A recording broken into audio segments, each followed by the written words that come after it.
Of all existing things, some are in our power, and others are not in our power. In our power are thought, impulse, will to get, and will to avoid, and, in a word, everything which is our own doing. Things not in our power include the body, property, reputation, office, and, in a word, everything which is not our own doing. Things in our power are by nature free, unhindered, untrammeled.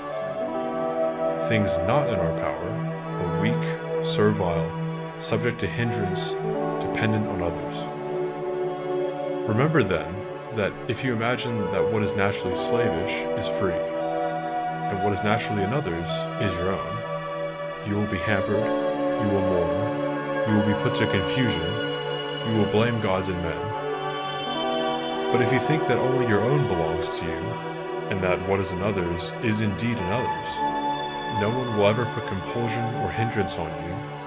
You will blame none, you will accuse none, you will do nothing against your will, no one will harm you, you will have no enemy, for no harm can touch you. Aiming then at these high matters, you must remember that to attain them requires more than ordinary effort. You will have to give up some things entirely, and put off others for the moment.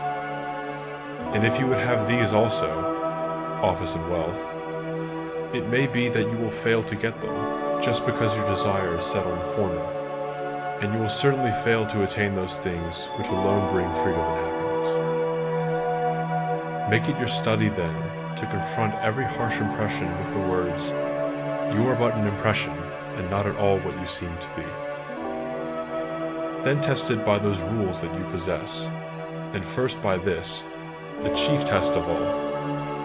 Is it concerned with what is in our power, or with what is not in our power? And if it is concerned with what is not in our power, be ready with the answer that it is nothing to you.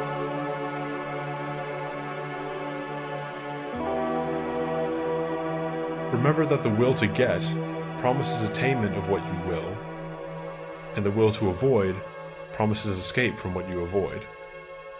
And he who fails to get what he wills is unfortunate, and he who does not escape what he wills to avoid is miserable. If then you try to avoid only what is unnatural in the region within your control, you will escape from all that you avoid.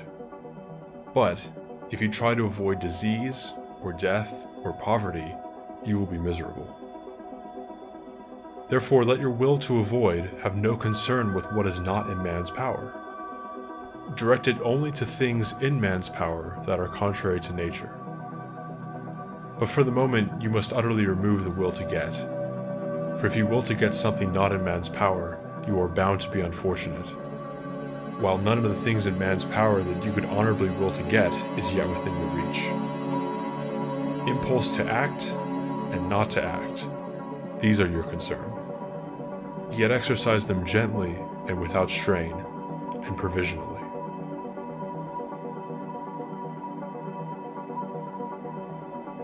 When anything, from the meanest thing upwards, is attractive, or serviceable, or an object of affection, remember always to say to yourself, what is its nature? If you are fond of a jug, say you are fond of a jug. Then you will not be disturbed if it be broken. If you kiss your child or your wife, say to yourself that you are kissing a human being, for then if death strikes it, you will not be disturbed.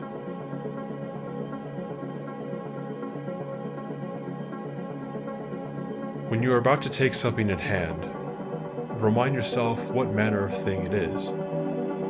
If you are going to bathe, put before your mind what happens in the bath. Water pouring over some, others being jostled, some reviling, others stealing, and you will set to work more securely if you say to yourself at once, I want to bathe, and I want to keep my will in harmony with nature, and so in each thing you do. For in this way, if anything turns up to hinder you in your bathing, you will be ready to say, I did not want only to bathe, but to keep my will in harmony with nature, and I shall not so keep it if I lose my temper at what happens.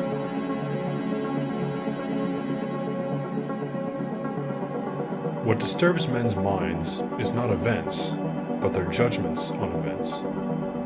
For instance, death is nothing dreadful, or else Socrates would have thought it so. No, the only dreadful thing about it is men's judgment that it is dreadful. And so, when we are hindered, or disturbed, or distressed, let us never lay the blame on others, but on ourselves, that is, on our own judgments.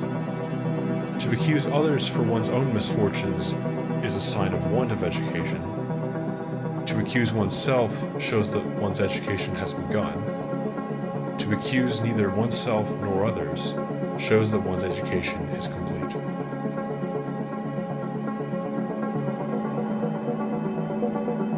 Be not elated at an excellence which is not your own. If the horse in his pride were to say, "I am handsome," we could bear with it. But when you say with pride, "I have a handsome horse," know that the good horse is the ground of your pride. You ask then what you can call your own. The answer is the way you deal with your impressions. Therefore, when you deal with your impressions in accord with nature, then you may be proud indeed, for your pride will be in a good which is your own. When you are on a voyage, and your ship is at anchorage, and you disembark to get fresh water, you may pick up a small shellfish or a truffle by the way, but you must keep your attention fixed on the ship, and keep looking towards it constantly to see if the helmsman calls you. And if he does, you have to leave everything, or be bundled on board with your legs tied like a sheep. So it is in life. If you have a dear wife or child given you, they are like the shellfish or the truffle. They are very well in their way. Only, if the helmsman call, run back to your ship, leave all else, and do not look behind you. And if you are old, never go far from the ship, so that when you are called, you may not fail to appear.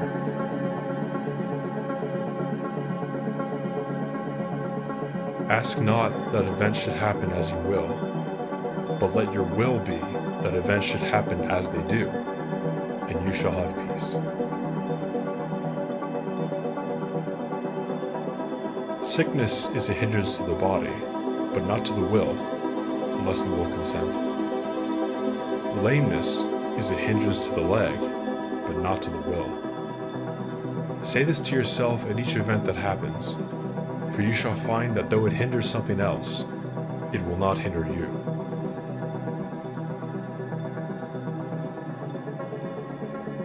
When anything happens to you, always remember to turn to yourself and ask what faculty you have to deal with it. If you see a beautiful boy or a beautiful woman, you will find continence the faculty to exercise there. If trouble is laid on you, you will find endurance. If ribaldry, you will find patience. And if you train yourself in this habit, your impressions will not carry you away.